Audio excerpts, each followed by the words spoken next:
Nós fomos tremendamente abençoados hoje com a palavra de Deus pela manhã, né, com o Luciano.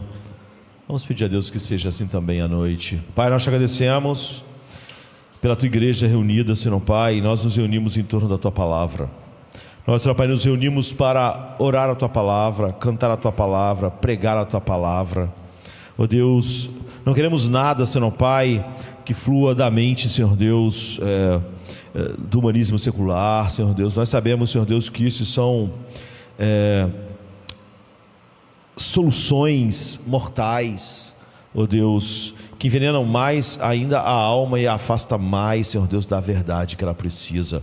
São fontes falsas, são miragens no deserto, Senhor Pai, que afastam mais ainda os sedentos, Senhor Deus, da verdadeira água, Senhor Deus, que tanto necessitamos. Então que nossos corações sejam levados pelo Teu Espírito à Tua Palavra.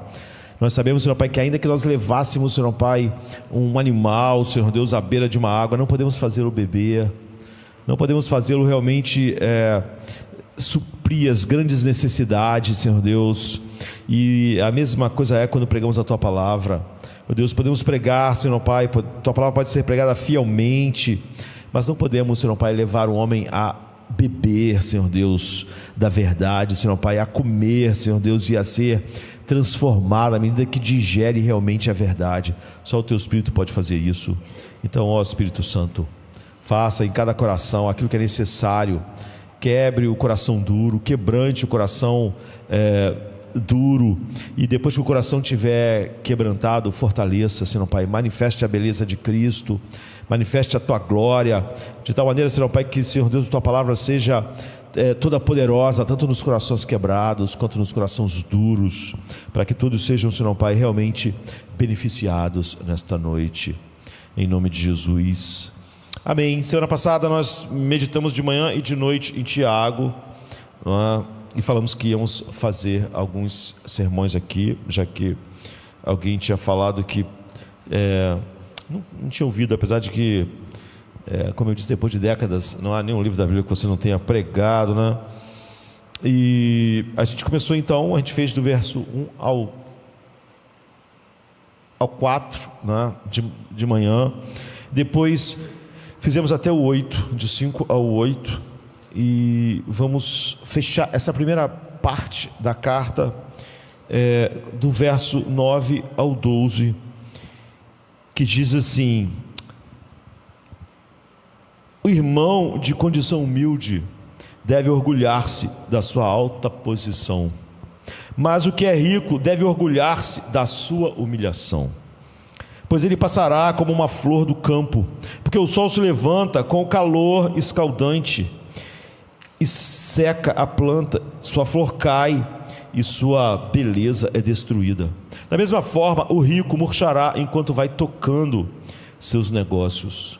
Feliz é o homem que persevera na provação, porque depois de aprovado receberá a coroa da vida que Deus prometeu aos que o amam. Essa é uma passagem incrível, né? Você vê que até a linguagem assim nos deixa como se a gente estivesse num lugar muito alto e já sem muito ar, nós ficamos meio tontos, não é? O irmão de condição humilde deve orgulhar-se da sua posição, mas o que é rico deve orgulhar-se da sua humilhação, porque ele vai passar como a flor do campo, porque o sol se levanta com calor escaldante e seca a planta, a sua flor cai e sua beleza é destruída. Da mesma forma, o rico vai murchar enquanto vai tocando os seus negócios. E feliz é o homem então que persevera na aprovação, porque depois de aprovado receberá a coroa da vida que Deus prometeu aos que o amam. Então é uma passagem incrível, e quando a gente se depara com passagens assim e olha para ela e se debruça um pouco, o nosso coração fica muito, muito, muito cheio. Infelizmente, então eu vou me sentir como uma daqueles recipientes enormes, não é? Que tem um gargalo pequeno, não é? Então você não consegue rapidamente despejar tudo. Imagina, você tem um recipiente enorme, mas que tem uma saída pequena e um gargalo pequeno. Você pode virar ele e aquilo vai sair devagar, porque o espaço para sair é pequeno diante de tanta coisa. E apesar de, se eu pudesse despejar sobre nós, então nós não podemos, somos obrigados a separar aquela pequena parte dessa passagem tão rica para experimentarmos no tempo que temos apenas parte do que pode sair pelo gargalo, não é? Da minha mente e boca e das nossas mentes para aprendermos e não todo esse conteúdo maravilhoso. Então nós falamos na semana passada, manhã e noite, né, sobre o início da carta de Tiago. Você vê que a gente ainda está no início, que está no capítulo 1 aqui, nos primeiros versos. E no livro de Tiago, que é um livro do Novo Testamento, diferente dos outros, né? Eu falei que ele se parece mais com os livros de sabedoria do Velho Testamento, Provérbios. E nesse primeiro capítulo a gente está analisando todas as coisas aqui giram em torno de um tema só, não é? Que são provações, problemas, aflições, sofrimento. Isso está na mente de todas as pessoas com quem Tiago está falando. E há algum tempo atrás eu estava lendo numa sessão de resenha, né, de críticos de livro, num site americano muito bom de resenhas. A gente vai ficando mais velho, né? A gente já sabe que não vai ter tempo de ler todos os livros que a gente quer ler, então a gente começa a ficar mais criterioso, não é? Como você não vai poder ler tudo até você morrer, você já não sente como antigamente, que você pode ler realmente, simplesmente ler um livro, não estou falando só livro de teologia, né? Qualquer livro, um livro ruim, e o tempo passar, você quer aproveitar.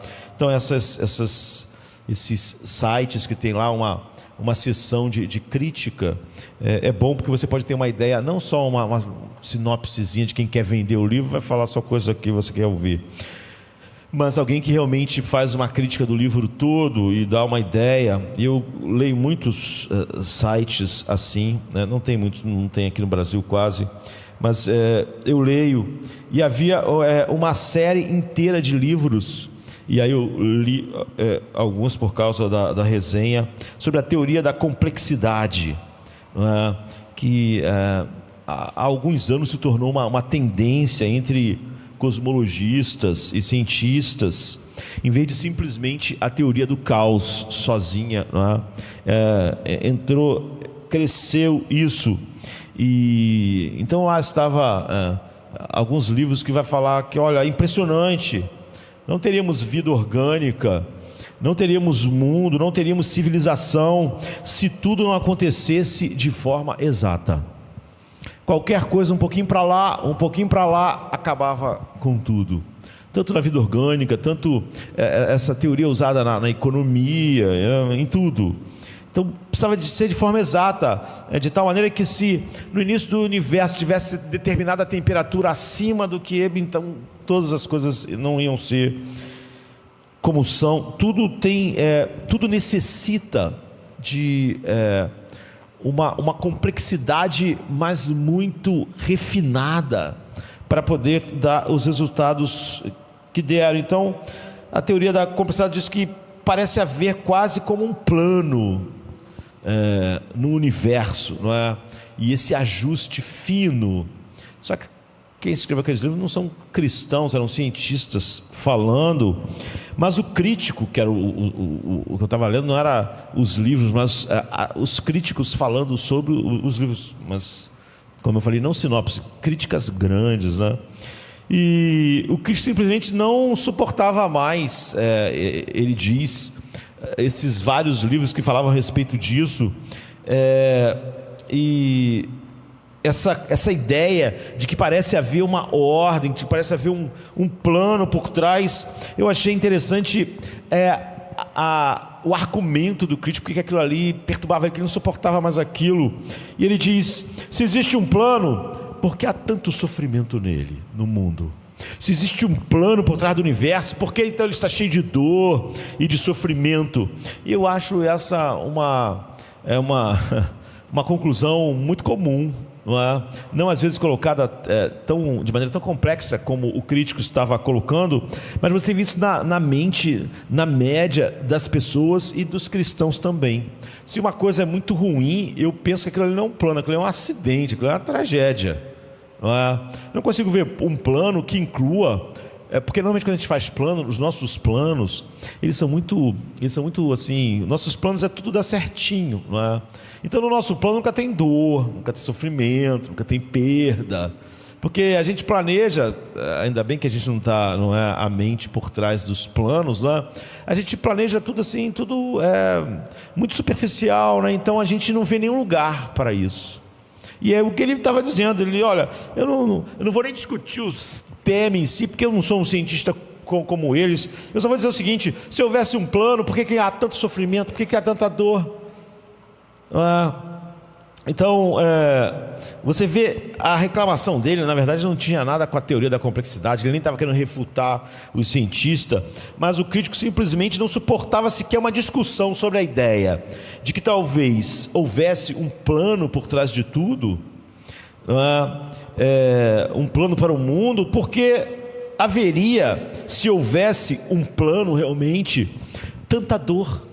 A dor era incompatível na mente dele com um plano.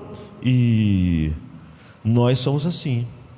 Quando Tiago está falando do sofrimento de um jeito que a maioria dos cristãos não vão falar. O cristão normalmente hoje, como o mundo, ele vê o plano como esse crítico só como um problema.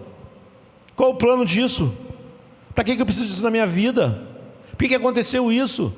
Isso não era para ter acontecido. Ou seja, nós como aquele homem, talvez se você olhasse a crítica e a crítica mordaz dele, você ia falar que está errado. Mas a verdade é como a maioria das pessoas pensa na sua vida. Olha, se está acontecendo isso, tem uma coisa errada. Não consigo ver um plano para isso aqui. Isso aqui simplesmente é ruim. Isso aqui podia simplesmente ser tirado da minha vida. E se fosse tirado, tudo ia ser melhor. Não concebo um plano como o homem lá, totalmente agnóstico. Não consigo ver um plano em que inclua o sofrimento. Só de haver o sofrimento, para mim, já não tem plano nenhum. Toda vez que o sofrimento entra na minha vida, eu vejo isso só como um problema, que quanto mais rápido sair, melhor, porque eu não vejo nada. Não consigo conceber um plano, a não ser como os meus planos, em que tudo dá certo, tudo é fácil, não há resistência, não há lugar para nenhuma daquelas coisas que isso desenvolveria. Então, isso está na mente de todos, de certa forma. Se Deus falasse, olha, tá bom, você vai fazer o plano para a sua família, você vai fazer o plano de toda a vida dos seus filhos. E como é que seria o plano? Você incluiria dor, perdas, decepções? Você incluiria a morte? Estaria no teu plano? Ou você também, como aquele homem, pensa, se houver plano não haverá essas coisas? Então estamos chegando no final dessa passagem que começou no versículo 2 do capítulo 1, não é? E ela prossegue até o 12, e vamos olhar para a última parte dela. Agora, como muitos não estavam nem vendo pela internet, nem estavam aqui no domingo passado, vou fazer um breve resumo. Não posso fazer isso quando falar sobre outras partes aqui do livro, porque se a gente sempre falar um pouco sobre o que falou antes, a gente perde muito tempo do que pode falar agora, né? Mas primeiro a gente viu de maneira ampla como as provações são inevitáveis, né? O que a passagem nos ensina primeiro é que as provações, os problemas não são que eles podem acontecer, né? É que eles são completamente inevitáveis. Realmente ele está no tecido da vida humana, porque ele diz, feliz é o homem que persevera na provação, porque depois de provado, quando a gente vê, ele não diz se o homem for provado, ele é feliz, se por acaso acontecer sofrimento, se, não tem se, ele vai ser, ele vai sofrer perdas, ele vai ter mortes no seu caminho, e no fim ele tem a sua própria morte. Então a gente disse lá no versículo 2, quando vimos na semana passada de manhã, né? Considerem motivo de grande alegria quando passarem por provações. Não é se passarem, quando passarem, vocês vão passar, não é? E Tiago ensina, a Bíblia ensina que os cristãos vão sofrer, e para colocar de forma mais enfática, para colocar em poucas palavras, não é? O que podemos falar de um sermão tão grande, tudo o que pode acontecer a qualquer pessoa no mundo pode acontecer com você. Nunca olhe uma tragédia, uma desgraça e pense, Deus nunca vai deixar isso acontecer na minha vida. Não pense nisso. tudo o que acontece a qualquer ser humano pode acontecer com você. A história mais triste, a maior tragédia, a coisa mais injusta, do ponto de vista vertical, né? Não há horizontal, desculpa, não há nenhuma injustiça do ponto de vista vertical. Você não deve pensar, você nunca deve ser levado a acreditar que aquilo não acontece com você. Você pode passar por sofrimento, mas não aquele tipo. Você nunca pode pensar, como é comum, eu estou vivendo para Jesus e, portanto, isso aqui não pode acontecer comigo, aquilo não pode acontecer, aquilo que aconteceu lá. Todas as coisas que todas as pessoas experimentam de dor e sofrimento, todas as perdas, todas as decepções, todos os relacionamentos quebrados, toda a violência, todas as coisas, todos os tipos de sofrimento que podem acontecer a qualquer pessoa no mundo, podem acontecer com você. O fato de servir a Jesus não te deu um salvo-conduto para absolutamente nada, não é? Você nunca deve pensar que porque está vivendo de determinada maneira, esse sofrimento ou aquele, ou grandes, não podem entrar na sua vida, de tal maneira que quando eles chegarem, você pensar, por que isso está acontecendo? Sou uma pessoa comprometida, sou uma pessoa que lê a palavra, que tenta viver para a glória de Deus, não é? Isso significa que para muitas pessoas isso não é verdade, apesar delas, óbvio, saberem que o sofrimento vai chegar, mas elas acham que para o Filho de Deus, ou para alguém que está em Cristo, há um limite. Deus seja a gente sofrer, mas não isso aqui. Que Deus tem algum tipo de obrigação de impedir que uma pessoa que está realmente vivendo para Jesus sofra, pelo menos daquelas formas mais terríveis. Então há muitas pessoas que têm uma crença tácita de que porque são cristãs, coisas ruins acontecem, mas nada realmente terrível, nada realmente horrível. Acontecem coisas ruins. Bem, não é o que a Bíblia diz, não é o que o texto diz, não é o que Jesus diz, e a grande prova é Jesus. Podíamos, é óbvio, falar sobre Tiago, que a gente viu como ele morreu, mas a prova final de que toda essa ideia é um grande absurdo, mesmo que você não tivesse tudo que a Bíblia diz a respeito disso, é Jesus. Se você olhar para Jesus, você verá uma incompreensibilidade impressionante sobre a maneira como ele sofreu. Nenhum ser, humano ou não, sofreu como Jesus. Nenhum ser irá sofrer no tempo e na eternidade como Jesus sofreu. O ser que mais sofreu na história e na eternidade é Jesus. Portanto, não haverá nenhuma criatura que terá sofrido mais do que o seu próprio Criador. Ele sofreu de maneira muito abrangente, ele sofreu relacionalmente, ele foi traído, ele foi abandonado, ele ficou sozinho, ele viveu isolado, de certa forma, ele sofreu injustiça por parte das autoridades, ele sofreu injustiça pela sua família de sangue, ele sofreu terrível injustiça por aquelas pessoas que ele tomou como discípulo, e ele foi espancado, ele foi açoitado, ele morreu nu, ele sofreu brutalmente. A única coisa, é claro, que ele sofreu, que nenhuma outra pessoa irá sofrer, não é? Porque ele sofreu mais do que todas as pessoas que vão estar perdidas eternamente, já que ele experimentou a ira infinita de Deus, de todos os eleitos nele, até que elas se esgotassem. E ninguém sequer pode esgotar toda essa ira. Mas a única, de uma maneira particular, a única pessoa que sofreu ainda de uma maneira mais particular é que ninguém se voltou para Deus de todo o seu coração, alma e força, e Deus rejeitou. Não há quem busque a Deus. Quando o homem busca Deus, é porque Deus agiu eficazmente naquele coração. Não é que as pessoas procuram Deus pouco, não há nem quem busque a Deus. O homem ama aquilo que o aprisiona, o homem ama as trevas. E é óbvio que você não tem como amar as trevas e a luz, porque uma é a morte da outra. É por isso que a luz vê o mundo e os homens quiseram destruir a luz, porque Eles amam as trevas. Então não há essa coisa de que o homem buscou a luz, mas a eleição impediu. Não, a eleição não impede nada. Se todos os homens forem deixados entregues a si mesmos, eles vão sempre amar as trevas eternamente, não é? Mas Jesus é a única pessoa que se voltou para o Pai, para Deus, dando toda a glória, toda a honra, buscando sua face com todo o seu coração, de maneira perfeita, na hora da sua maior necessidade, e o seu Pai o abandonou.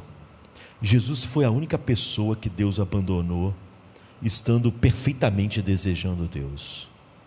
Jesus disse que todo aquele que vem a Ele, de maneira nenhuma Ele lança fora, porque é o Pai dele que enviou Ele, que está trazendo essas pessoas, mesmo elas sendo pecadoras, indignas, mas são aqueles que o Pai deu a Ele. Ele não lança fora, mas o Pai o lançou fora.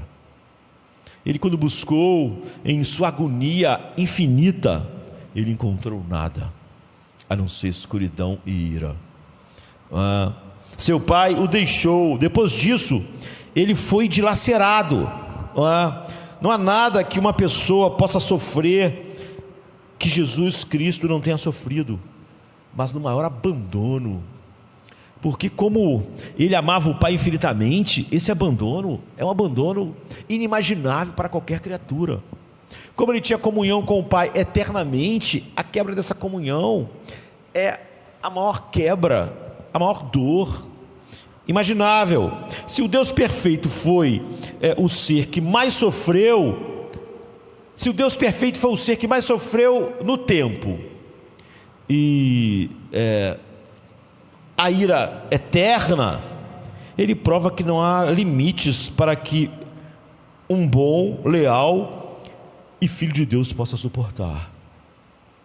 Não há nenhum argumento em nós para dizer, se alguém serve a Deus não pode sofrer tal e tal coisa, já que o ser que mais sofreu foi o Filho de Deus. Então alguém diz, sim pastor, mas ele era Jesus, certo? Bem, eu não sou Jesus, certo? Portanto o quê?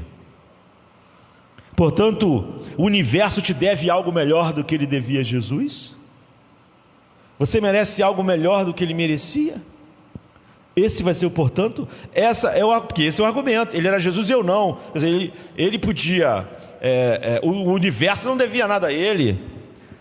O Pai podia esmagá-lo, mas ele não pode esmagar. Há muitos cristãos que pensam sobre o homem ímpio, os anjos, Deus não pode esmagá-lo. Essas mesmas pessoas acham muito bom o Pai ter esmagado o Filho. De alguma maneira estranha, elas acham que o ser humano, o seu parente ou alguém próximo tem um valor maior do que Cristo, de maneira que ela acha que isso não pode ser feito. Em Cristo pode. Quando a pessoa diz, olha, ele era Cristo, mas eu não sou Jesus, então a pessoa está querendo dizer o quê? O universo, Deus, o plano eterno deve uma vida melhor a mim, ou algo a mim que não devia a Jesus. Ele podia ser esmagado, ele podia sofrer o peso infinito da ira de Deus. De alguma forma, você merece uma vida melhor do que Jesus. De alguma forma você pode chegar diante do Pai realmente dizer que você tem coisas que você merece, que Jesus, óbvio, não teve, mas que você merece e ele não merecia. Então, como um cristão disse certa vez, uma cristã na verdade, né? Jesus sofreu não para que não sofrêssemos, mas para que em nosso sofrimento nos tornássemos como Ele. Aquele que mais sofreu, como Ele sofreu, e isso não é um salvo-conduto do sofrimento nosso. É óbvio que não há nada de expiatório em nosso sofrimento como havia no dele, mas é para que agora, quando a gente sofra, a gente seja mais conformado ao que Ele é, não é? O padrão, a imagem da qual todos os filhos de Deus estão sendo transformados. Portanto, não há imunidade. Olhe para Jó. Não há Deus não deixaria o filho de Deus perder 7 filhos. Deixaria. se esse for o propósito de Deus. Você pode dizer assim: não acredito que Deus possa ter um propósito desse. É exatamente o que o agnóstico estava dizendo, que se houvesse um propósito, não podia haver sofrimento. O agnóstico e você estão dizendo o seguinte: a cruz não pode ser o propósito de Deus, porque é o maior sofrimento. E se o sofrimento não pode estar dentro do propósito de Deus, a cruz, que é o maior de todos os sofrimentos, não pode estar no propósito de Deus. E isso encerra a tua relação com a Bíblia, e você pode caminhar sozinho pelo mundo. E as provações podem trazer sabedoria. Foi o que nós meditamos à noite. É óbvio que de manhã à noite a gente caminhou até chegar ao Calvário. Aqui a gente está dando só o tema, né? A segunda coisa que a gente analisou, e novamente a gente menciona porque passa rápido na nossa mente, não é? E a gente precisa estar com isso para continuar. É importante ver que nós precisamos de sabedoria à luz do sofrimento. Que quando o Tiago diz, peçam a ele sabedoria, que dá a todos, ele não está falando sobre sabedoria de maneira geral ali. O tema é o sofrimento, o tema são, você deve ter alegria pelas muitas provações, mas você deve ser sábio, senão essas provações não fazem nada. Elas fazem o que normalmente ela faz no homem, deixa ele mais amargo, mais revoltado, mais vitimizado, mais culpando todo mundo. Na verdade ele queria culpar Deus, mas ele não pode, então ele culpa as pessoas, culpa onde ele foi criado, culpa com que ele vive, culpa a igreja, culpa o pastor, culpa os irmãos, ele culpa o mundo inteiro. Então é importante ver isso, especialmente à luz do que a gente vai olhar hoje, que é um dos propósitos do sofrimento e das provações. Então a gente viu que é a sabedoria, e lá no versículo 5 nós somos informados: quando você sofre, quando está com problemas, Tiago diz, peça a sabedoria.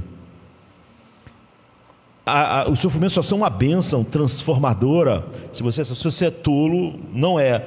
E esse é realmente um dos principais propósitos das provações. Não é que você precisa de sabedoria na provação, como a gente viu, mas que o propósito da própria aflição é te fazer mais sábio. Ele diz que você vai ter um caráter aprovado, de que tua fé vai se tornar armadura, de que aquelas coisas que o Espírito Santo desenvolve, paciência, longanimidade, benignidade, domínio próprio, então são coisas que ele desenvolve à luz disso. E a gente viu que torna um problema um problema. Há coisas pelas quais você passa agora que realmente não são tão ruins para você como foram no passado, quando você passou por elas. Mas 5 anos atrás elas foram devastadoras, e 10 anos atrás terríveis. Agora, por que elas eram piores, essas situações para você naquela época, do que são agora? Se elas são as mesmas coisas, porque agora você sabe o que fazer, porque você se tornou mais sábio. Agora você sabe como navegar aquele mar tempestuoso. O que torna um problema é que você não tem sabedoria para aquilo. É exatamente quando o problema bate, ou um tipo de problema bate, na qual não há sabedoria em você para lidar e para estar naquela situação. Então você só vai manifestar tolice. Às vezes aquele mesmo problema, ou um problema similar, 10 anos depois, ainda é dor, não é? Mas você sabe lidar com aquilo de uma maneira totalmente diferente. Por que se é o mesmo problema? Se são essencialmente as mesmas. Pedro não sabia lidar com... Eu por exemplo, hoje preparei um sermão em Atos, porque quem ia pregar é o Luciano, mas eu sempre estou preparado, porque quem vai pregar pode não chegar, pode o ônibus ter um problema, o Uber, o carro, né? E eu estava preparando um sermão em Atos, né? Em Atos 5, e estava mostrando a coragem incrível de Pedro. Agora, como assim? Diante do problema de morrer, Pedro tinha sido mal covarde, não é? E não só Pedro, todo mundo ficou com medo. E logo no início de Atos, aqueles homens são simplesmente as pessoas mais destemidas que você vai encontrar na vida. E a postura deles é incrível, porque é destemido, e claramente destemido diante de todos. Agora, a morte violenta por espada, crucificação, é terrível. Era terrível antes, porque agora, diante do mesmo problema, diante da mesma situação, do mesmo tipo de dor, Pedro é exatamente o oposto. Pedro está agindo de uma maneira totalmente diferente. Não vamos parar de fazer isso. Não vamos, mais importante é obedecer aos homens, obedecer a Deus do que aos homens. Se vocês nos bateram, mas se nos soltarem, nós somos testemunhas. Como é que nós não vamos testemunhar? Como é que vamos ficar quietos? Agora, isso é enfrentar o mesmo problema de maneira muito diferente. O problema não é diferente. Quando Pedro negou a Jesus, porque ele tinha medo de morrer. Do que aquelas pessoas vão fazer com o seu corpo, de como é matá-lo, e ele morrer. Agora ele está diante da mesma situação, ele vai morrer. As pessoas já tinham batido nele e falaram que iam matá-lo. Mas então ele reage, lá ele praguejou, disse que não conhecia Jesus, ficou com medo, e mesmo diante de uma serva lá ele ficou apavorado. Agora ele está diante das autoridades, ele não tem medo. O problema é o mesmo: morte, sofrimento. Mas a reação de Pedro, de João, de Tiago é totalmente diferente. Totalmente diferente do que eles reagiram antes. Agora havia sabedoria, eles sabiam lidar com aquilo. Antes não havia. Então havia o quê? Tolice, então desespero. A Bíblia diz a você como saber a diferença então entre o tolo e uma pessoa sábia. Quando não há sabedoria diante de um problema, então você tem um sofrimento realmente devastador. Então todos se acham sábios, a Bíblia diz. Mas a Bíblia diz como saber a diferença. Todos se acham sábios, mas só os tolos se acham sábios, a Bíblia diz. E pessoas sábias sabem que são tolas. Isso é tudo. Portanto, Tiago está dizendo: quando você sofrer, você deve pedir sabedoria a Deus. É a única maneira daquilo ser um motivo de alegria realmente na vida. Então, quando você entra em problemas, você obtém um pré-requisito para a sabedoria. Você vai se tornar mais sábio ou não, mais sábio ou vai agir como o mais tolo de todos. E o pré-requisito para ser sábio é sentir como, pelo menos nesse único lugar, nessa área onde o sofrimento está batendo, nesse ponto eu me sinto um tolo, porque eu não sei o que fazer. Isso tem um potencial enorme, destrutivo, porque eu não sei o que fazer. Você vê, quando Pedro sabia o que fazer e tinha o poder de fazer, então a morte não era assustadora para ele, não era o problema que era antes. Então você clama por sabedoria quando percebe que a sua tolice é o problema no sofrimento. Se não fosse pelos problemas, você ia permanecer tolo, porque você não ia ver a tolice naquela área. É exatamente o sofrimento ou a dor naquela área que fez Pedro ver quão covarde ele era, quão tolo ele era, quão incapaz ele era de lidar. Talvez se ele nunca se sentisse ameaçado, ou sua vida não tivesse ameaçada, ou até alguém está doente com uma doença que pode levar à morte, ou o médico diz que aquilo não tem como ser resolvido, quando a pessoa descobrirá, porque não descobriu antes, infelizmente, a sua tolice e sua capacidade de lidar com aquilo. E Pedro permaneceria tolo para sempre, se aquele sofrimento e aquela pressão enorme naquela noite não tivesse entrado na vida dele. Então você se sente sábio até entrar em apuros. Naturalmente Pedro se achava corajoso. Se você voltar um pouquinho antes, ele vai dizer o quê? Todos podem te negar, menos eu. Então ele era tolo, mas ele era tolo e se achava sábio até realmente um problema chegar, e ele descobriu a sua tolice. Então as provações trazem sabedoria assim. Você vê, Tiago diz, quando elas trazem a dose de sabedoria e você busca saber, porque você sabe, isso aqui é um sofrimento terrível apenas porque eu sou tolo. Isso aqui está revelando exatamente como eu não sei lidar com isso. Então, como as provações trazem sabedoria?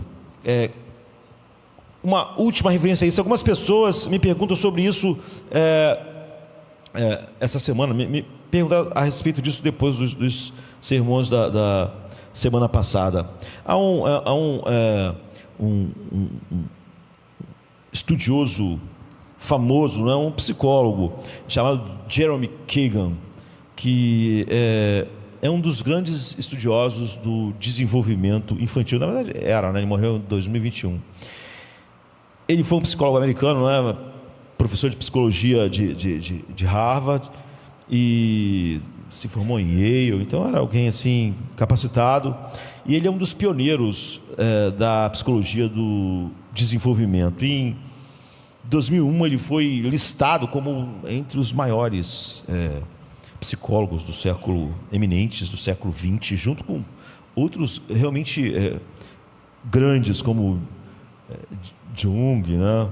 E ele, nos seus estudos, ele disse, né, na sua obra, que as crianças, basicamente, inicialmente ele falava 2 tipos de temperamento. Depois ele colocou mais um. E ele definiu inicialmente esses temperamentos como inibido e desinibido. O inibido se refere a um perfil que a gente chama de tímido, que é mais tendente, tende mais para ansiedade diante de todas as coisas, é mais inibido, é mais tímido e mais medroso, enquanto o desinibido se referia a um comportamento, a uma aparência de comportamento mais ousado diante das coisas, mais sociáveis, mais extrovertidos. E isso significa que ele diz, isso é inato naquelas pessoas, é como elas naturalmente nasceram mais propensas para uma coisa ou para outra. E depois ele diz que incluiu mais uma chamada um ser mais filosófico. E então há essa criança inibida, que ela seria mais ansiosa, e a desinibida, que é mais agressiva, e a filosófica. E ele diz que ele parte do princípio de que inicialmente ele achava que foram a criação, como as crianças, os ambientes, como elas foram educadas, mas que depois ele chegou à conclusão de que não há nada disso. As pessoas, de alguma maneira inata, tendiam a agir dessa forma, não é? E ele disse que a melhor coisa é quando você vê as pessoas reagindo a uma ameaça, para perceber isso. E você pode ver isso, ele diz, desde que são crianças, depois quando vão se tornando adultos. Então ele diz que o temperamento ansioso tende a fugir das ameaças, a fugir dos problemas, a fugir dos grandes embates da vida, que automaticamente a tendência é fugir. E já a que ele chamou de desinibida tem uma tendência oposta quando ela vê uma ameaça. A ideia, o impulso inicial é: vamos pegar isso antes que isso nos pegue. Não é? Eu estou vendo uma ameaça, em vez de eu ter aquela propensão a fugir, a propensão é: eu vou pegar isso antes que isso vai me pegar, então eu vou pegar antes, vou fazer antes. Já o temperamento filosófico, ele realmente fica pensando muito, porque ele pensa, acho que isso não é, na verdade, uma ameaça. Ou seja, ele nem tem a tendência em fugir, nem a tendência em tomar a frente, porque ele acha, isso aí não vai dar em nada, não é? Isso aí, eu estou achando, isso parece uma ameaça, mas no fundo isso não é uma ameaça. Então ele não faz nada, ele não foge nem... enfim. Então o temperamento inibido ou ansioso tende a se afastar da ameaça, essa é a ideia, né? O agressivo tenta pegá-lo, e o filosófico diz: isso vai passar, vai ficar tudo bem, não vou fazer nada, né? Isso vai passar, as coisas vão melhorar, é só eu ficar aqui. É só eu não nem correr para avançar, nem fugir, eu fico, vai ficar tudo bem. Então, ele pergunta: qual desses temperamentos é melhor? Qual desses é melhor? A resposta é: nenhum deles é melhor, todos eles são ruins. Porque se você agir conforme o temperamento, ele vai dar certo só em algumas ocasiões e vai dar errado em todas as outras. Então eu estava lendo uma outra revista especializada, não é? Uma revista muito antiga que existe até agora, foi fundada em 1857, né? Só por pessoas assim intelectuais que são famosos até hoje, apesar de fazer tanto tempo. Então é uma revista literária, cultural, e havia um artigo a respeito disso. Eles disseram: veja, as pessoas ansiosas prosperam em situações extremamente perigosas, ou as pessoas inibidas, não é? Porque elas sempre estão pensando em fugir. Então, quando a situação é realmente terrível e perigosa, se você está numa situação extremamente perigosa, há uma vantagem aí, porque você vai fugir, e isso é a única coisa que você devia fazer mesmo, porque aquilo ali é tão grande, tão forte, o problema é tão grande que, se você enfrentar, está morto. Que a única coisa que deve ser feita é fugir. Mas você vê, esse vai ser o padrão daquela pessoa. Se você está em uma situação extremamente perigosa, é bom você agir assim. Então acaba que essa pessoa vai agir de uma maneira correta. Elas fogem, e a coisa mais apropriada em algumas situações é fugir, é correr, é não ir para o embate. E por quê? Porque fazer o contrário é morte certa. E a melhor coisa é sair. Então, em situações muito, muito perigosas, não apenas físicas, não é? De todo tipo de situações em que nossas vidas estão envolvidas, as pessoas inibidas ou ansiosas, entre aspas, prosperam. Eles se saem melhor porque a abordagem apropriada era fugir mesmo, e eles fugiram. Mas e as outras, as agressivas, ele diz, essas pessoas, esse artigo, essas pessoas, elas se dão bem em situações moderadamente perigosas, porque as pessoas assim, agressivas, se saem melhor, porque em situações moderadamente perigosas e não terríveis, a melhor coisa a fazer é agarrar o touro pela unha, né, pelo chifre. É você realmente enfrentar aquilo e não fugir. Então, em situações altamente perigosas, se você tentar agarrar o touro com chifre, você vai morrer, porque aquilo é altamente perigoso. Mas em situações moderadamente perigosas, essa é a coisa certa a fazer. Agora, as pessoas filosóficas se saem melhor em situações seguras, que só havia perigo aparente, mas não havia um perigo real, porque as pessoas filosóficas estão sempre em negação. Elas estão sempre dizendo: isso aí não é tão sério, isso não é tão grave. Se aquilo realmente não for tão sério, nem for tão grave, então ela acerta nessas situações. A pessoa filosófica, ela diz assim: isso vai passar, e realmente aquilo vai passar. Então aquela atitude, ela realmente combina com a realidade. E alguns de vocês podem estar pensando assim: espere um pouco, agora eu entendo o meu casamento, né? Os problemas do meu casamento, naquelas relações que eu tenho. Se você botar uma pessoa filosófica ou uma pessoa agressiva em uma situação muito perigosa, ou colocar uma pessoa inibida ou ansiosa em uma situação segura, eles vão estragar tudo terrivelmente, porque eles só estão agindo no padrão. Eles sempre atacam, ou eles sempre fogem, ou eles sempre acham: vai passar, não precisa fazer nada, vai dar tudo certo, não é? E o que eles disseram é que não existe temperamento sábio. Temperamento é tolice. Temperamento essencialmente é ser tolo.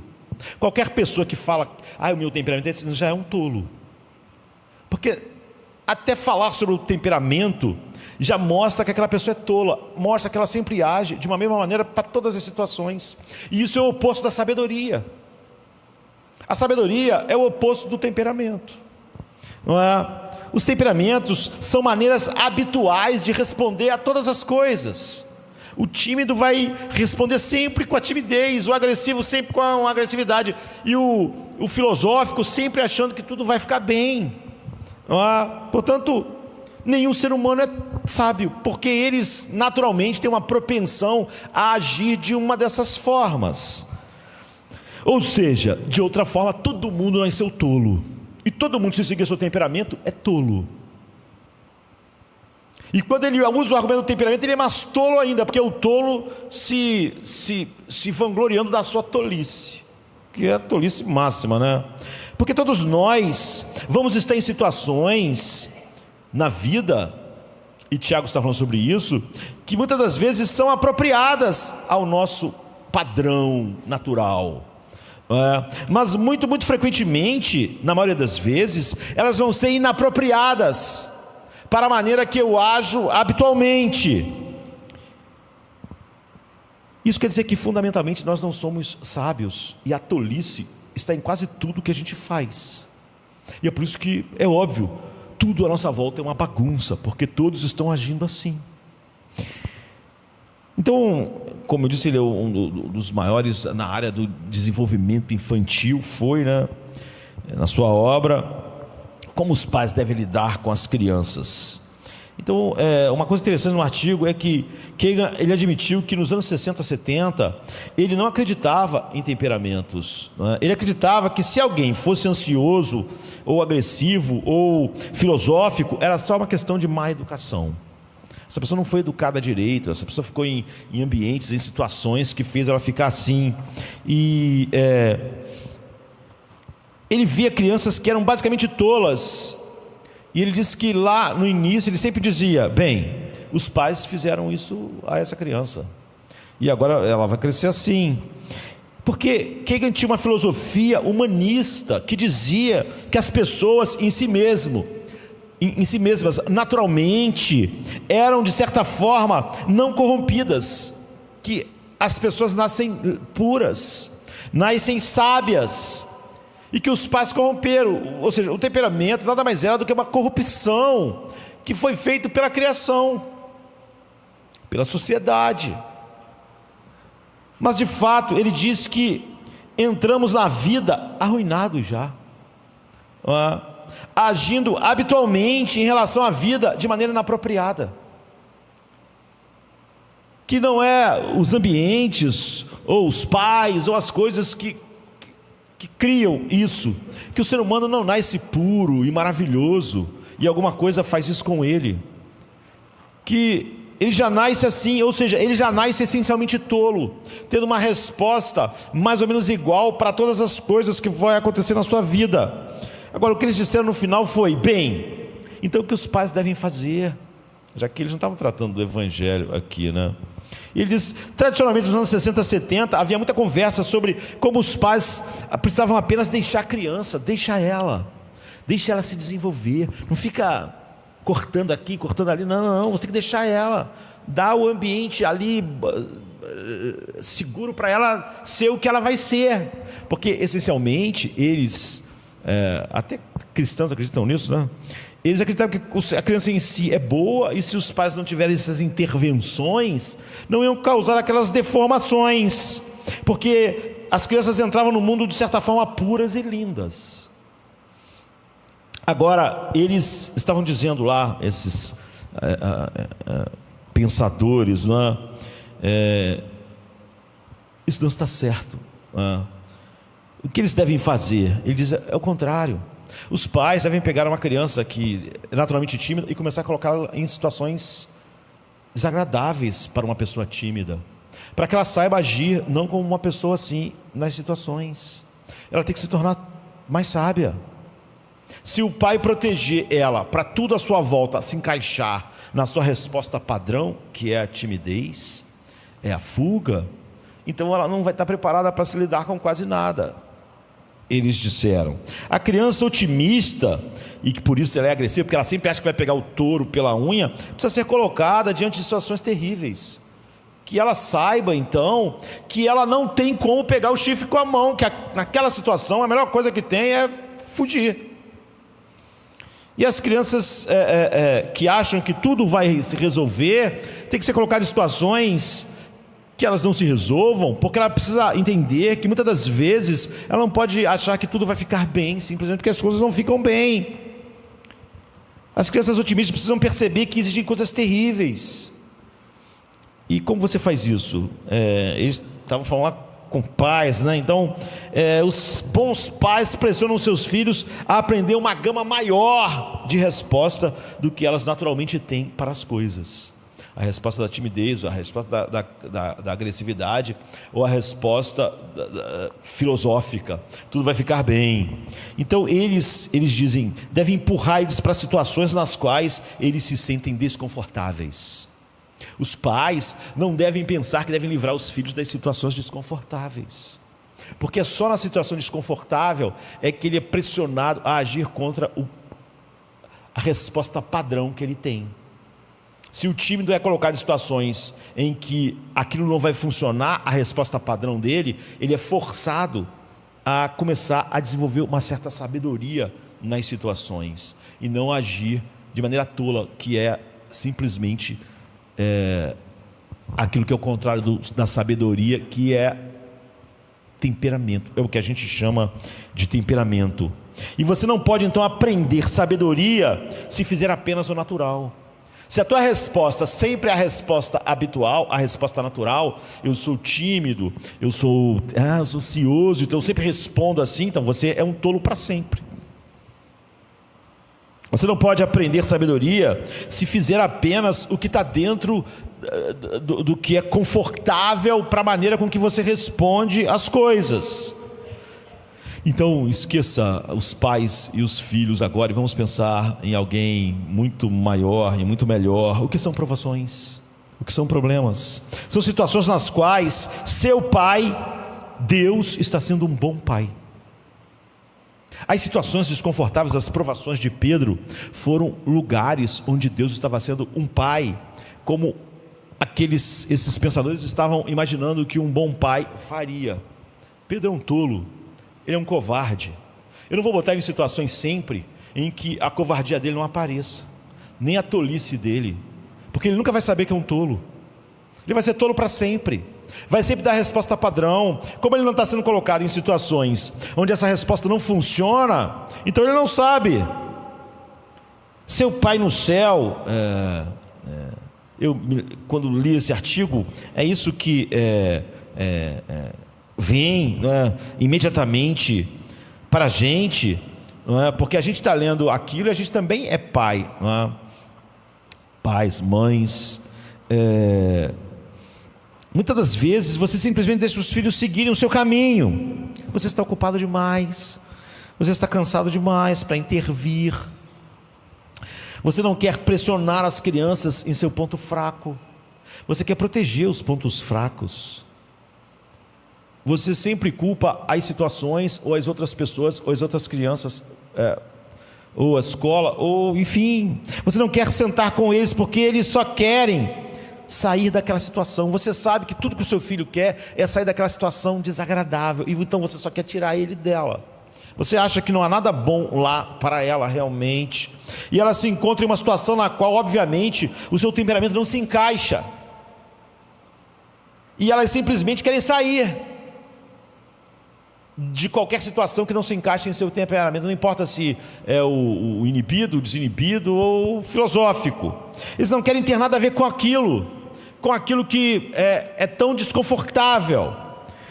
Então as crianças inibidas ou ansiosas não querem ser ousadas. As crianças agressivas não querem ser ternas. As crianças filosóficas não querem admitir e não querem ver quão ruim é uma situação. Querem sempre ter uma visão otimista das coisas e que tudo vai acabar bem. Você tem que sentar e trabalhar então com elas. Eu não sei se você vai fazer isso ou não.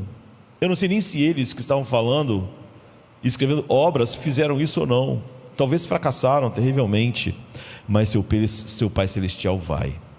Ele vai empurrar você, Ele vai mostrar você. Jesus então é o exemplo de sabedoria. Nele estão escondidos todos os tesouros. Por quê? Assim como eu disse antes, se você quer ver sabedoria, olhe para Jesus. Jonathan Edwards, talvez o maior de todos os puritanos. Na verdade, você vê que um homem como Lloyd Jones diz que ele é o Everest, diz que Calvino e Lutero são os Alpes, mas Jonathan Edwards é o Everest. Então Há um sermão de Jonathan Edwards para mim, e é difícil dizer isso porque os sermões de Jonathan Edwards são simplesmente incríveis, não é? Mas há um sermão chamado A Excelência de Cristo. Eu leio sempre esse sermão, de novo, e sempre eu sou extremamente abençoado, choro às vezes lendo. É incrível o sermão. Então ele é baseado em Apocalipse 5:5, e quem diz: então um dos anciãos me disse, não chores, eis o leão da tribo de Judá. Então ele destaca a partir daí, num sermão longo, né, em que Cristo se encontra nele excelências que são totalmente, parecem incompatíveis numa só pessoa. Você sabe o que encontrar numa determinada pessoa, numa pessoa terna, ela então não é agressiva não é terna, porque aquilo é meio incompatível. A gente viu que temperamento é tolice, não é? Então o texto fala de Jesus como leão e também um cordeiro, mas nada é mais diferente. Jesus foi o mais sábio e sofreu o maior sofrimento. Ele é o leão que agiu como cordeiro, e ele é um cordeiro morrendo, mas ele é um leão. São coisas incompatíveis, porque o leão podia acabar com tudo aquilo, como Deus Todo-Poderoso que ele era. E as duas coisas no sermão, exatamente que ele vai ressaltar isso: o restante de nós somos naturalmente cordeiros, e não sabemos o que fazer quando encontramos em situações que devíamos ser leões. Ou somos naturalmente leões e saímos despedaçando tudo, porque não sabemos como agir quando precisamos ser cordeiros. A Bíblia, Jesus, quando está falando sobre sabedoria, fala sobre isso, fala sobre algo que é a mesma coisa que eles estavam falando, chamando temperamentos de tolice, porque ele diz assim: sede prudentes como a serpente. Ok, serpentes, prudentes, sagaz, mas seja manso como a pomba. Mas a serpente não é mansa, né? Ser as duas coisas, ser prudente como uma serpente, mas ser manso é como um cordeiro e um leão. São naturezas muito distintas para estar na mesma. Isso é sabedoria. Você vê, quem é prudente como uma serpente? Parece ser alguém do temperamento agressivo, sagaz, mas aí é manso como uma pomba, parece ser do oposto. Jesus, nele estão escondidos todos os tesouros de sabedoria e do conhecimento. Jesus, de certa forma, a gente pode dizer, ele não tinha temperamento, ele era sábio. E como ele era perfeitamente sábio, ele não tinha temperamento. Ele não quer agir por temperamento, ele agia da maneira certa em todas as situações. Se a situação era ficar mudo e morrer, ele ficaria. Se a situação for julgar o mundo e, enfim, dizer um apartai-vos malditos, ele dirá. Ele sempre age da maneira certa. Ele nunca está sendo impulsionado por o que nós chamamos de temperamento.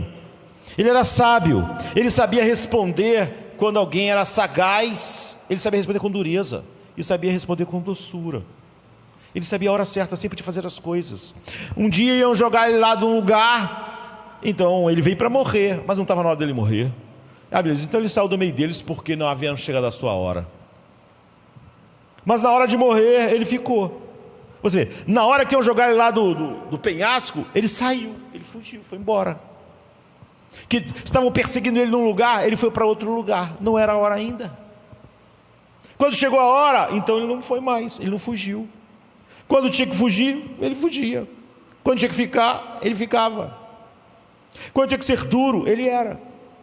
Quando tinha que ser doce, ele era. Não há temperamento, há sabedoria. Ele sempre agiu da maneira correta, perfeita, para todas as situações, com cada pessoa. Ele era sábio e também ele foi o que mais sofreu. Essas duas coisas sempre andam juntas. Grande sabedoria, grande sofrimento. No sofrimento estamos nos tornando cada vez mais como ele. Como eu disse que aquela cristã sábia falou, olha, o sofrimento de Jesus não foi para nos isentar de sofrimento, mas para que quando nós sofrêssemos agora, nos tornássemos como ele, sábios. É isso que Tiago está dizendo. Não é? Então, como o Jonathan disse, essa admirável conjunção de diversas excelências em Jesus. Jonathan diz, por quê? Porque o leão se sobressai o que? A força, a majestade, a sua aparência.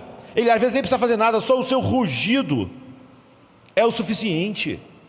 Quando foram prender Jesus, disseram assim, quem é ele e tal? Ele disse, sou eu. Todo mundo caiu, pronto, você vê, é o leão. Só dele responder, sou eu, ninguém conseguiu ficar de pé. Mas daqui a pouco ele vai agir como um cordeiro. Essas pessoas não vão ter só a condição de ficar de pé, mas vão ter a condição de praticar as maiores violências contra ele. E como uma ovelha muda, ele não vai abrir a boca. Um leão ruge, e isso quase é o suficiente. Mas ele não vai abrir a boca, como uma ovelha. Então, vemos, quando olhamos para um cordeiro, ele tem uma natureza muito diferente. Ele é bom para quê? Para alimentação, para a produção de vestimenta apropriada. Ele era bom para o sacrifício. Não era um leão que era sacrificado a Deus, era um cordeiro. Então vemos que Cristo é comparado aos dois no texto. O leão da tribo de Judá pode abrir o livro, e quando eu me virei, eu vi, não um leão, eu vi um cordeiro, porque ele é o cordeiro e o leão, e porque essas diferentes excelências estão nele. Daí para frente, tudo que Jonathan vai fazer é colocar excelências, que no caso de Jesus, como ele é Deus e homem, então elas realmente são excelências que só existem nele, nessa proporção infinita, e elas parecem ainda mais chocantemente opostas uma a outra. Nós até poderemos ver alguma coisa a respeito disso, mas não acho que seria possível, não é? Então, portanto, primeiro vemos que o sofrimento é inevitável. É o que a gente viu quando meditamos a primeira vez no domingo passado. Em segundo lugar, um dos seus propósitos é nos tornar sábios. A gente viu que um pensador, só de olhar o sofrimento, disse, não posso ver que haja um plano porque há sofrimento.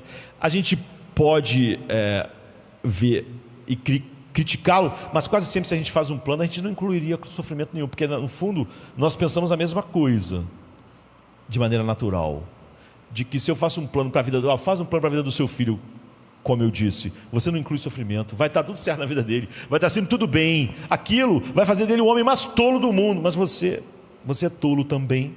Então você acha que não cabe algo que se oponha àquilo e aqueles lugares onde ele se encaixaria sem ter que encarar ou enfrentar dor, sofrimento, de encontrar situações opostas ao que naturalmente ele era ou responderia. Então, portanto, a gente vê isso. Se é verdade e que toda essa passagem trata de provações, e a razão pela qual a gente sabe disso é que quando ele chega no 12, tudo que ele vem falando é sobre provações, mas no meio ele bota pedir sabedoria e etc. Ele diz assim no 12, feliz é o homem que persevera na provação.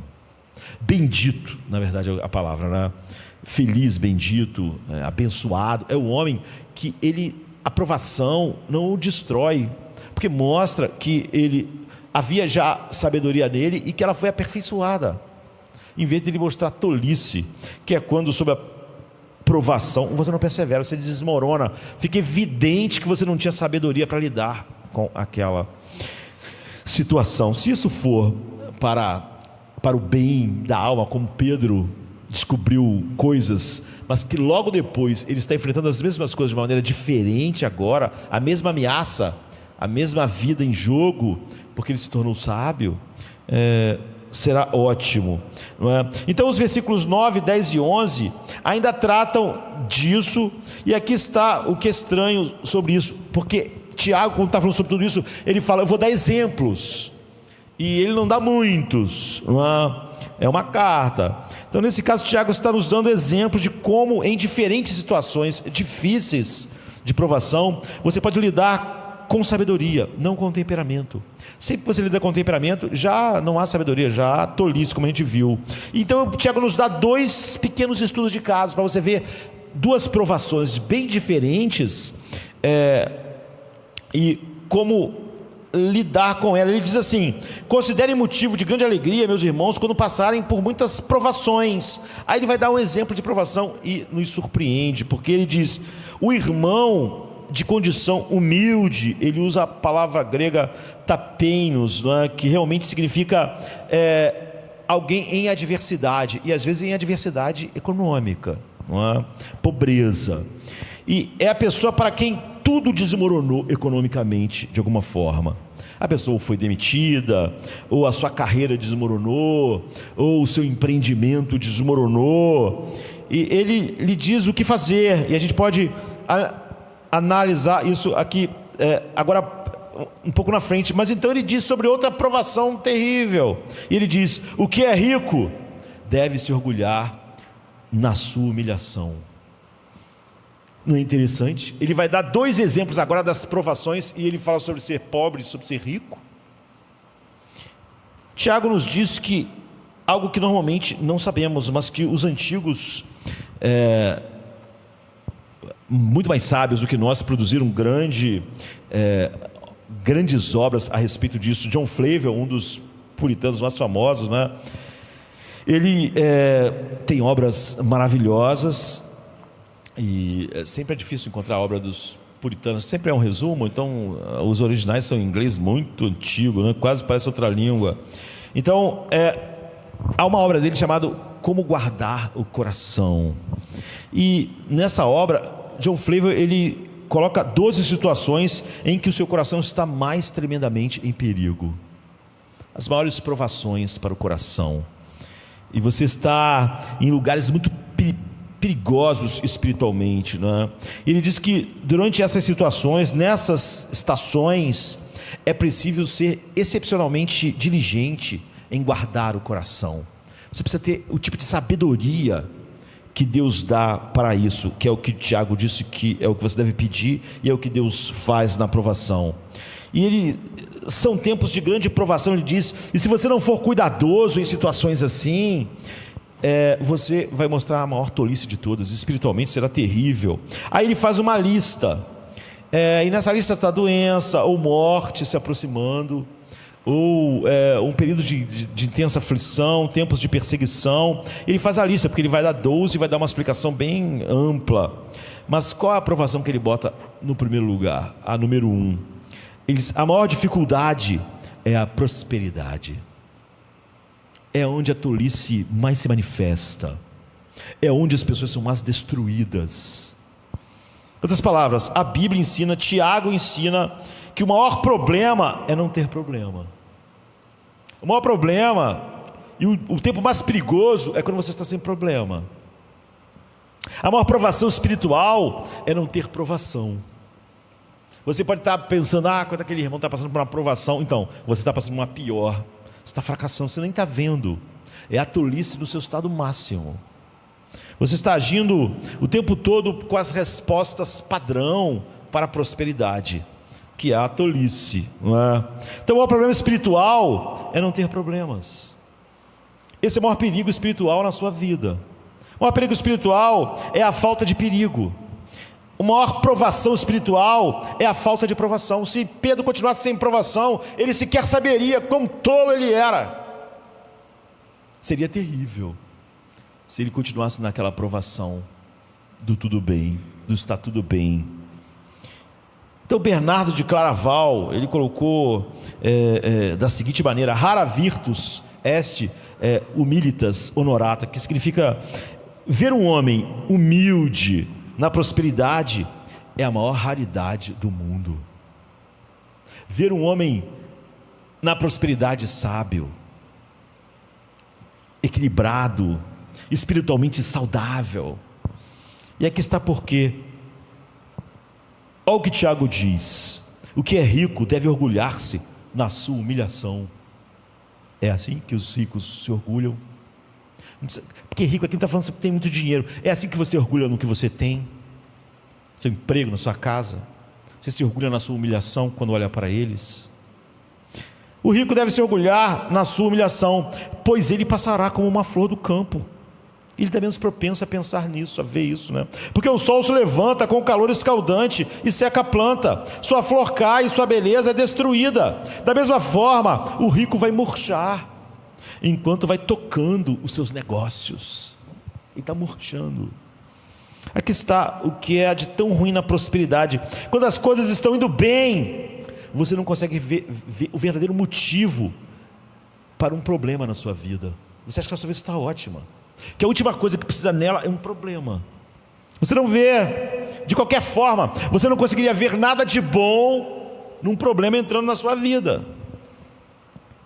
É como aquele pensador falando: você prendeu o seu coração a algo que desbota. Pode ser riqueza econômica, pode ser a sua aparência, pode ser qualquer coisa. Algo, Tiago diz, que está desbotando, está secando. Só que ele não está pensando nisso, não é? E ele botou o seu coração lá. E quando aquilo desbotar, você vai desbotar junto. Quando aquilo secar, você seca junto. Não há sabedoria, não é? Eu me lembro de tanto tempo, né? Nos relacionando na igreja. Há tempos atrás, eu visitei duas pessoas, na verdade mais de duas, mas passando pelo mesmo problema, não é? De saúde, pessoas jovens, não é? Mulheres bonitas, e ambas ficaram gravemente doentes. Então tiveram que fazer tratamento, cirurgia, que afeta terrivelmente a beleza. Incha, ganha peso, não é?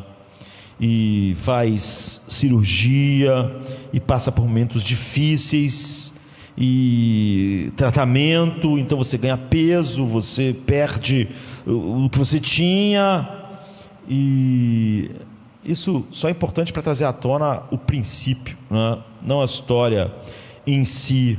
Ambas ganharam muito peso. Então ambas eram jovens, e uma delas estava muito preocupada e devastada com esse fato. Absolutamente, psicologicamente devastado. Por quê? Todos nós vamos enrugar eventualmente. Todos nós vamos perder o tânus muscular, a pele vai ficar flácida. Tiago está dizendo isso. O rico deve ser o rico de qualquer coisa, né? Rico de beleza, rico de dinheiro, rico de prestígio, né? Tudo vai desvanecer. O sábio devia saber isso. Ele já devia ter chegado a isso, mas ele não chegou. A razão pela qual ambas ficaram angustiadas é ok. Todos nós queremos ser saudáveis, e todos nós queremos parecer decentes, não é? É bom até certo ponto isso, mas se você pode se mover daí. Mas uma pessoa tinha preso ao seu coração algo que desbotou quando o peso chegou, quando a beleza teve que dar lugar ao tratamento. Algo dentro dela secou junto com o seu corpo, não é? Aqui está o problema com a prosperidade de qualquer forma. Na verdade, aqui está o problema com a riqueza em geral. É impressionante como, se você realmente tem dinheiro suficiente, e não, aqui ele não está traçando linha mágica do que do que é ter muito dinheiro ou não. A Bíblia nunca diz você é rico se você ganha X mais do que não sei quantas pessoas. Ela nunca está preocupada em mensurar aquilo que faz alguém estar assim, não é? Nós estamos falando então do aspecto aqui: quanto mais dinheiro, a proporção com o outro, mas é a ideia de que quanto mais dinheiro eu tiver, melhor a minha vida estará, melhor a minha vida será. Então, quando eu tenho menos, minha vida desvanece. Paulo estava na mesma situação que aquelas mulheres. Ele agiu da maneira como uma agiu. Paulo diz assim: o meu homem exterior está se corrompendo, o meu corpo está massacrado, eu estou cheio de cicatrizes, eu estou envelhecido, eu estou cheio de marcas do sofrimento. Mas ele diz algo incrível. Ele diz: mas o meu homem interior está se renovando a cada dia. Havia um descolamento entre a alma, o psicológico, o espiritual de Paulo e o seu corpo. É óbvio que ele queria ter o corpo saudável, sem dores, sem as marcas, que ele diz, não tragam as marcas de Cristo. Aquilo eram marcas mesmo, não é? Mas você vê que há em Paulo sabedoria e crescimento, enquanto o corpo está desvanecendo. Ele pode se orgulhar na sua humilhação, que é o que Tiago diz que é o que a sabedoria é. Paulo poderia dizer, meu corpo está cada vez pior, e eu estou cada vez melhor. É óbvio que eu não escolheria o corpo pior se o meu corpo, o homem exterior está se desfazendo, mas à medida que ele se desfaz, o meu homem interior está se tornando cada vez melhor. Eu não estou arrasado psicologicamente, destruído, eu não estou espiritualmente incapacitado, porque o meu corpo está se corrompendo. Isso é sabedoria, isso é o que o Evangelho faz. Você vê, não há nada demais as duas pessoas, óbvio, receberem o choque de que a doença que chegou de repente e o tratamento teve um efeito assim sobre seus corpos, mas alguém está melhor interiormente e alguém está devastado. Paulo está num lugar oposto. Então, uma das coisas mais interessantes no livro O Grande Divórcio, não é, que é um pequeno romance de C.S. Lewis, em que um ônibus cheio de pessoas do inferno vai fazer uma viagem até as cercanias do céu. Muito, muito interessante. Mas quando eles saem do ônibus, acontecem muitas interações, muitas coisas que ensinam muitas coisas a gente. Eles mal conseguem andar na grama porque os pés deles doem.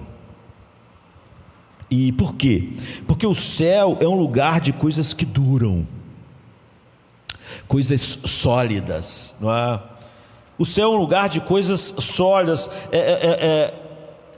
e aquelas pessoas estão cada vez mais etéreas, menos sólidas, mas elas são meio fantasmas, não é? Elas nem conseguem andar na grama, a grama machuca seus pés, a grama corta, a grama é dura para elas, porque a grama tem mais substância do que elas.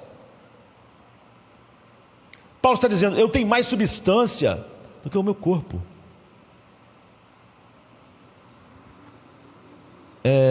Há um filme chamado Um Sonho Sem Limites, com Nicole Kidman, talvez muitos não tenham visto porque é de 95, mas ela é uma estrela, e ela é uma menina do interior, vai trabalhar numa TV, e ela é capaz, ela começa não com essas ideias, né?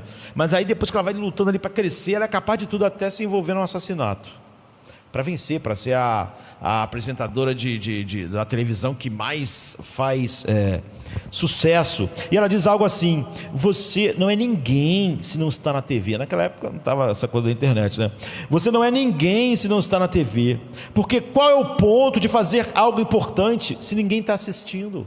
Mesmo que você faça algo importante na sua vida, se tu não está na TV, ninguém vê, ninguém sabe.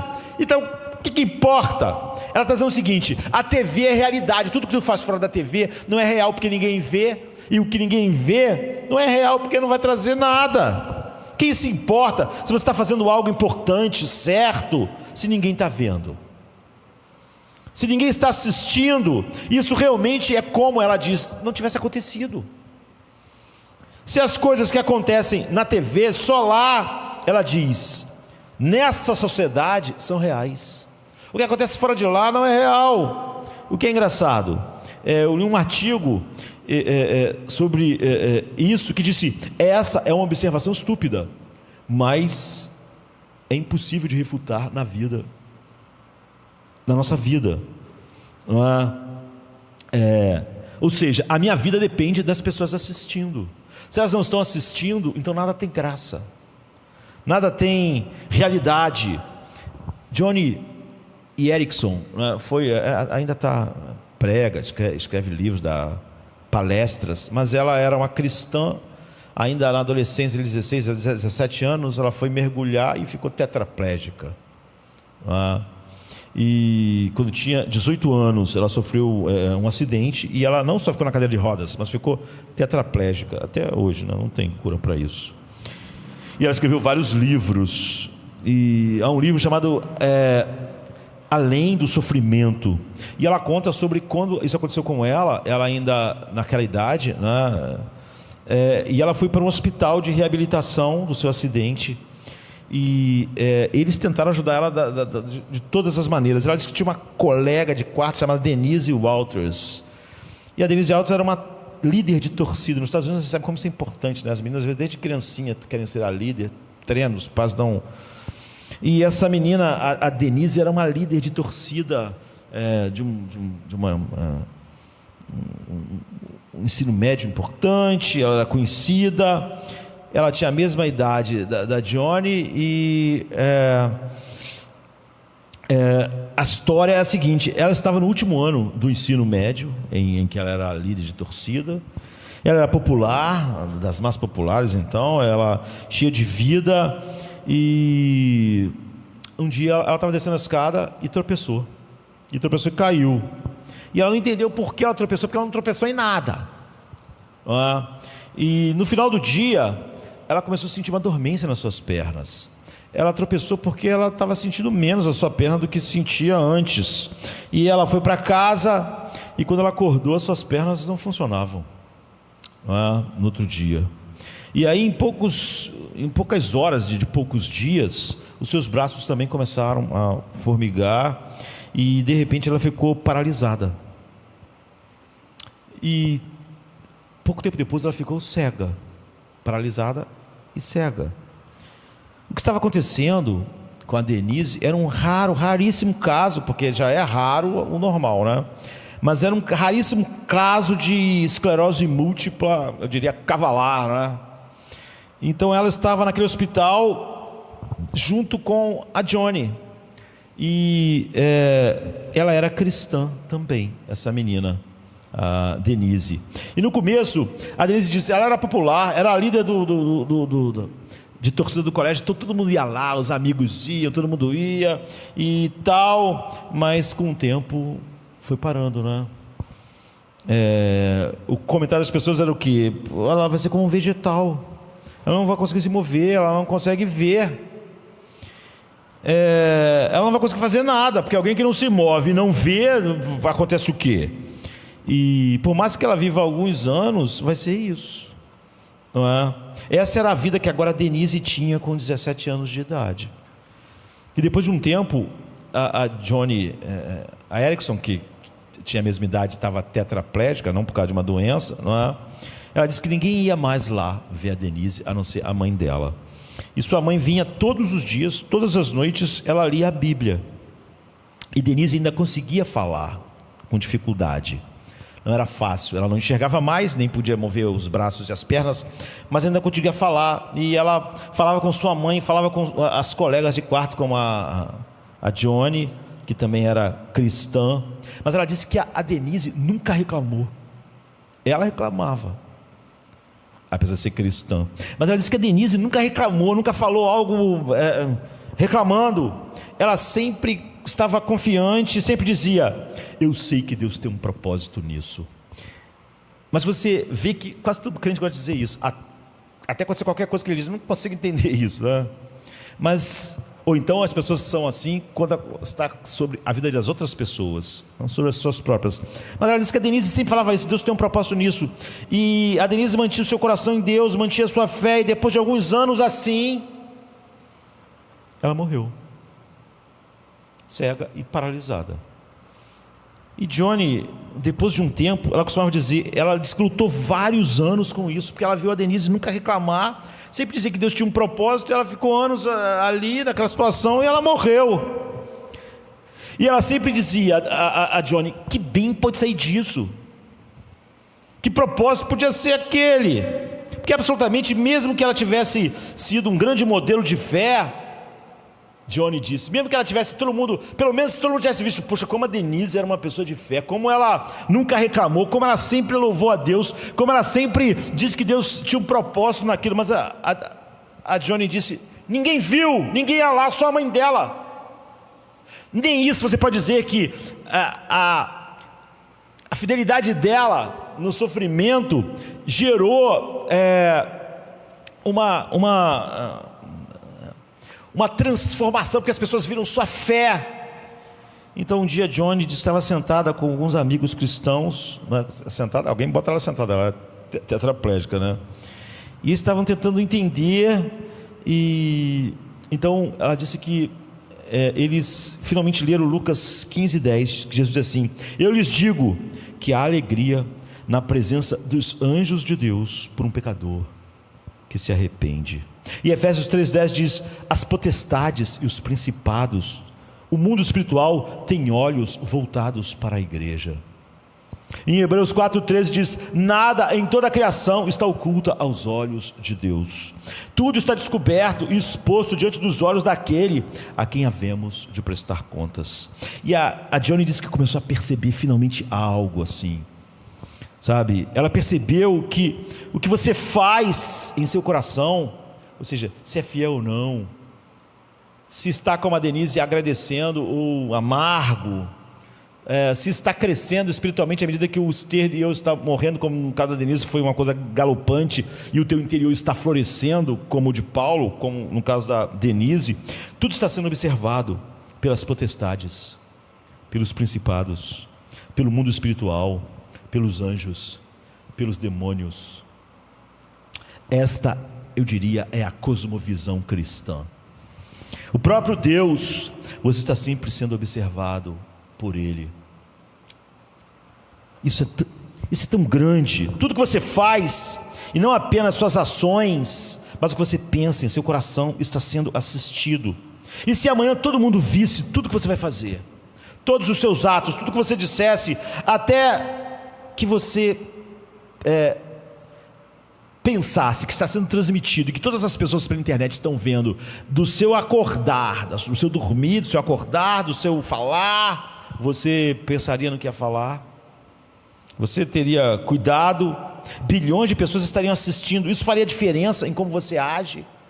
Você agiria como você agiu sempre? Ou você, porque está todo mundo assistindo, agiria diferente? Isso faria com que você, o que você fizer, cada coisa, cada palavra, você sentisse que é significativo? Você pensaria nisso? Então você não percebe que há algo maior do que isso? É verdade que o que você faz dura para sempre, nunca se desvanece, né? É o que ele chama de coroa.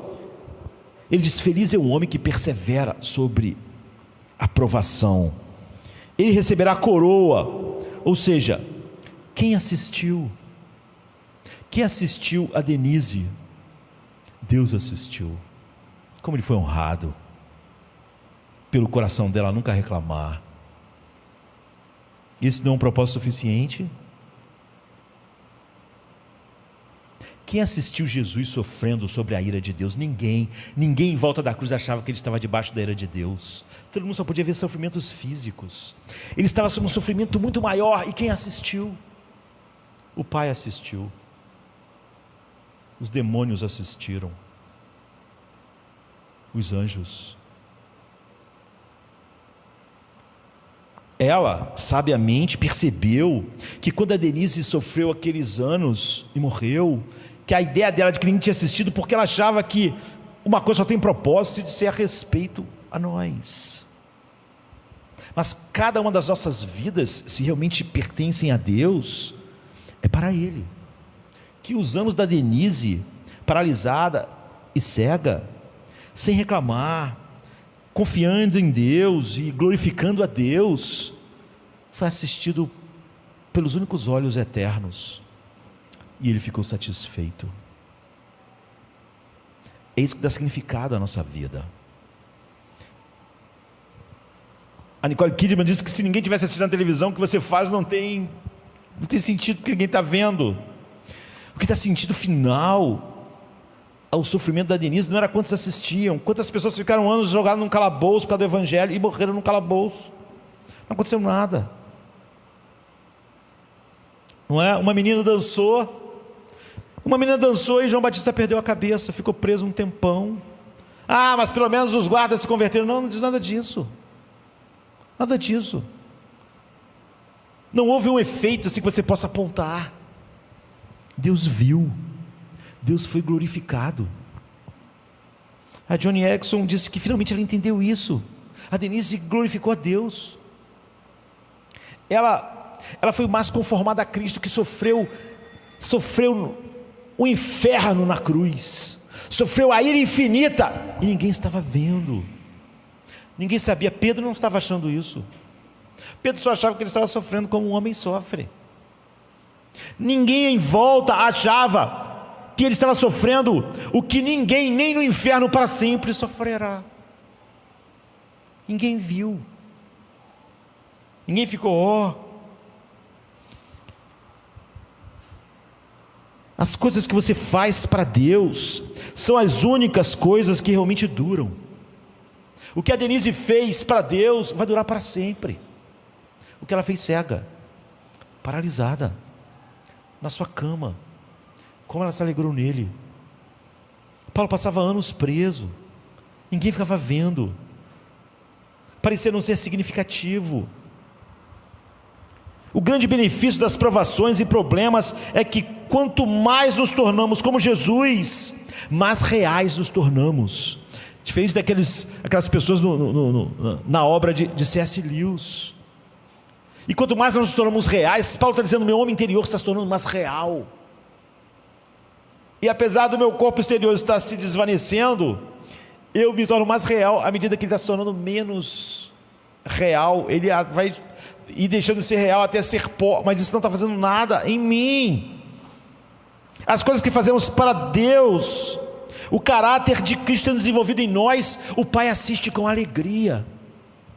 O Pai estava se deleitando no caráter de Cristo sendo formado na Denise, mesmo que ninguém estivesse vendo, ele estava vendo, como ele viu seu filho debaixo da sua ira sendo esmagado.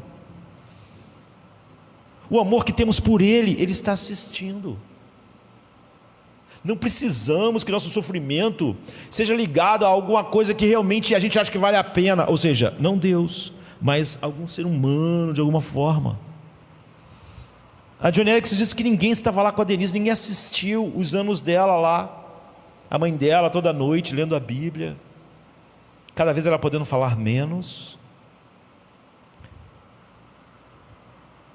A sabedoria que nós adquirimos, essa nova pessoa que a Bíblia menciona, você tem a velha pessoa e a nova pessoa. Há uma grande diferença. Por que a nova pessoa nega a velha pessoa em nós? Porque nós negamos a nós mesmos, ou seja, porque o nosso novo eu nega o velho, porque o novo eu é eterno, e o velho está morrendo, está desvanecendo. O novo eu, implantado em mim na regeneração, vai viver para sempre. Essa nova pessoa, ela dura para sempre, não vai desvanecer. Paulo diz, aquilo que Deus está fazendo dentro de mim, nunca mais tem fim. Esse é o problema da prosperidade. Você prende seu coração a coisas, e isso é que faz o grande problema. Aquelas duas mulheres que ele estava dizendo, ambas ganharam peso, ambas não queriam, é óbvio, nem queriam ter a doença, nem o tratamento, e de certo modo elas estavam experimentando o mesmo evento, mas para uma foi uma provação devastadora.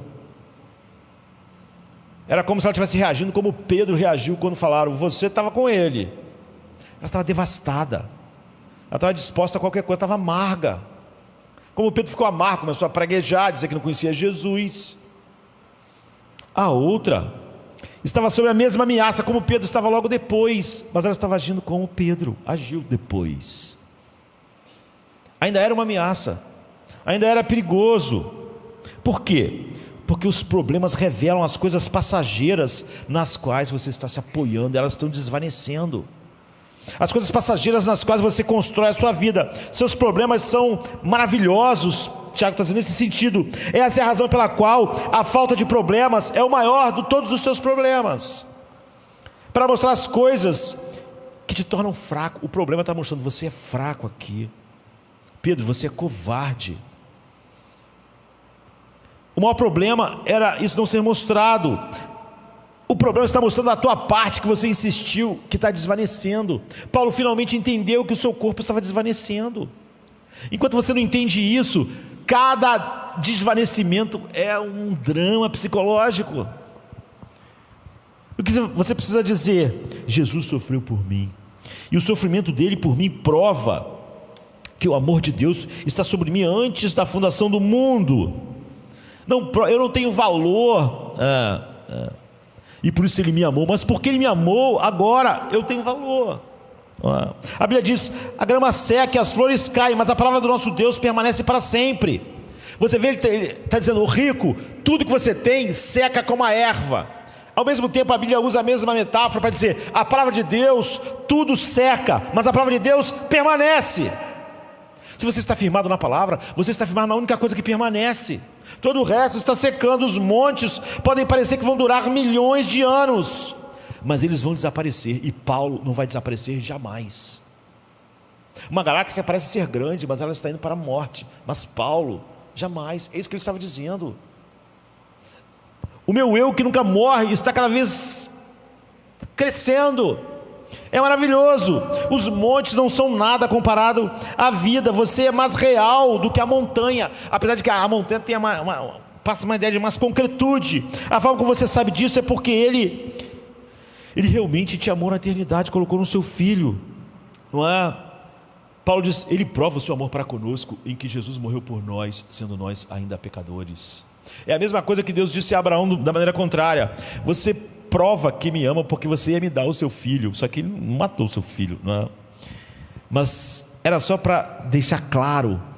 Paulo está dizendo agora ao contrário: ele provou o seu, ele prova, na verdade ele fala no presente, né? Prova todo dia, porque ele entregou o seu filho. A forma como você se torna cada vez mais real é sofrendo por ele. A Denise, à medida que ela não mexia o seu corpo e ficou cega, mas ela glorificava a Deus e sofria, assim ela se tornou mais real do que as pessoas que estavam se mexendo. O que é real nela, o seu novo eu estava crescendo. Deus estava assistindo com alegria essa menina que vai durar para sempre. E isso eu quero encerrar me lembrando de um filme, na verdade uma obra, um livro, mas não é muito grande, 40, 50 páginas, né? Porque ele é para crianças. Há muita sabedoria em livro, às vezes você vai tirar de livro de filosofia, de filme, peças e de livros para criança. Mas tem um vídeo também, acho que é da Apple TV, chamado Coelho de Viludo, né? Velveteen Rabbit.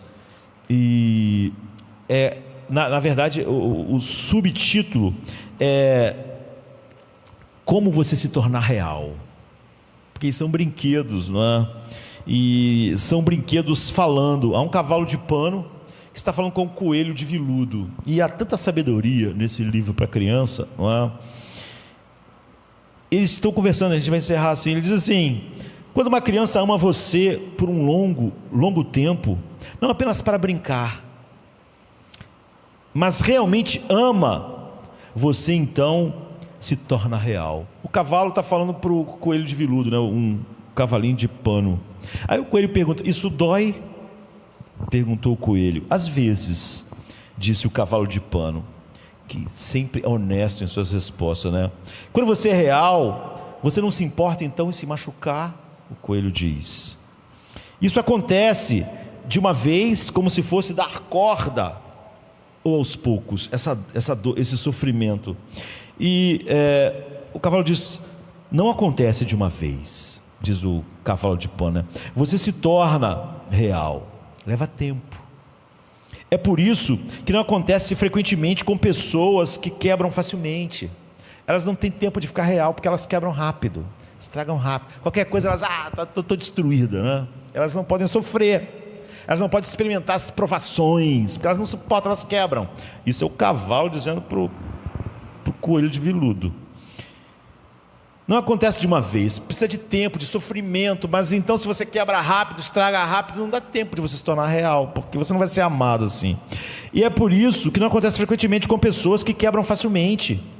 ou pessoas que não quebram, mas têm bordas afiadas, que machucam, né, o tempo todo, ou que precisam ser cuidadas, sempre com não me toques, né? Se o menino tiver que brincar com você assim, então ele não vai te amar e você não vai ser real. É o que o cavalinho está dizendo para o coelho. Geralmente, quando você se torna real, a maior parte do seu pelo já foi amada até cair. Seus olhos caem e você fica todo frouxo nas juntas, e você fica muito surrado de tantos anos em que o menino está brincando com você, mas você está lá, você aguenta. Mas essas coisas não importam, o nosso pelo, o nosso olho, de jeito nenhum, porque quando você é real, você não pode ser feio, exceto para as pessoas para as quais você não é real. Ou seja, o cavalinho está dizendo que o que ele está dizendo é a mesma coisa que Tiago está dizendo, é que Deus, você sai de irreal para real à medida que Deus realmente lida com você. Se você é alguém que sempre que o sofrimento chega você está tudo estragado, ou se você tem pontas agudas e sempre reage, então você nunca vai se tornar real. Um dia você vai ser esquecido pela única pessoa que é realmente eterna. Então você nunca vai ter a realidade. Mas até chegar a ser real, Paulo, como o cavalinho está explicando para o coelho, perdeu parte do pelo, o olho, mas não importa, não é? Ele está se tornando cada vez mais real. E o cavalinho está explicando, é assim que você se torna real. Um dia, esse menino vai te amar tanto, de tantos anos que ele passa com você, e você com essas provações todas, que você vai se tornar real. Há um hino que diz assim: embora meu caminho seja escuro, desde que Ele é meu guia, cabe a mim obedecer, a Ele prover. Embora as cisternas estejam quebradas e as criaturas falhem, a palavra que Ele falou certamente prevalecerá.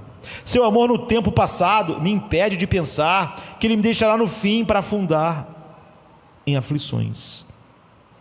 E Ele poderia ter me ensinado a confiar em seu nome e me levado até aqui para agora me envergonhar. Quão amargo o cálice! Nenhum coração pode conceber que Ele bebeu por completo aquele cálice para que os pecadores pudessem viver e depois esses pecadores não viverem. Seu caminho foi muito mais áspero e mais escuro do que o meu nesta vida. Eu posso dizer isso, você pode dizer isso, e a Denise pode dizer isso, não é? Jesus sofreu assim e eu vou reclamar, o hino diz. Visto que tudo o que encontro deve trabalhar para o meu bem, o amargo é doce, o remédio é alimento. Embora doloroso no presente, cessará antes de muito tempo. E então, ó, quão agradável será a canção do vencedor. É isso que Tiago está dizendo no fim. No final tem a coroa, você é real para sempre. É isso que Deus está fazendo. Deus não te deixou, Deus não deixa seus filhos, aquele que Ele deu ao seu filho na eternidade, num cantinho onde tudo que vem se adapta à resposta habitual que ele já teria. Porque então Pedro não descobria quem ele era, e Pedro descobriu facilmente, rapidamente, ao se tornar sábio, que o mesmo problema, logo depois, sua vida sob ameaça, não era razão para ele estar destruído, amedrontado e desesperado. Ele podia ficar de pé diante do mesmo sinédrio e dizer: nós não vamos parar de pregar, e se vocês vão nos matar, isso será com vocês.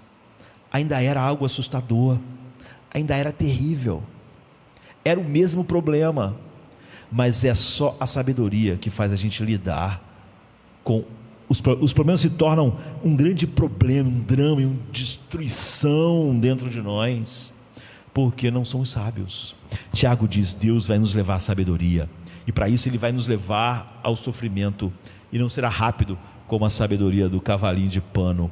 Vai demorar, mas nós vamos nos tornar reais. E quando nos tornarmos reais, não importa se o mundo tem uma opinião diferente da Denise, que está numa cama e está morrendo, ou do apóstolo Paulo, que está com seu homem externo destruído e que está morrendo também.